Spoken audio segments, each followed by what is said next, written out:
ఇద్దరి పాస్టర్లకి ఈ బైబిల్ మీద ఒకే అభిప్రాయం ఉండట్లేదు.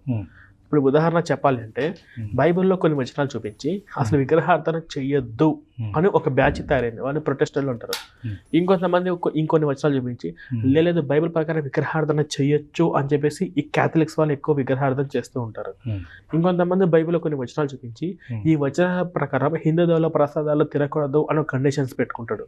లేదు హిందూ ప్రసాదాలు తినొచ్చు అని చెప్పేసి ఇంకో పాస్టర్ తిని చూపిస్తూ ఉంటాడు.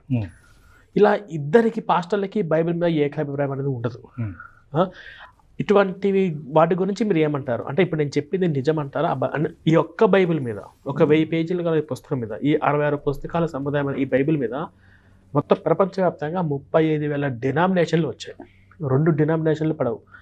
కొంతమంది యేసు దేవుడు కాదు, యేసు ప్రవక్త మాత్రమే అని చెప్పేసి యెహోవా సాక్షులు అని చెప్పేసి ఇంకో కొత్త బ్యాచ్ తయారైంది. వాళ్ళు యేసు ప్రభు నమ్మరు కానీ యెహోవా నమ్ముతారు. మళ్ళీ పైగా వాళ్ళు క్రిస్టియన్స్.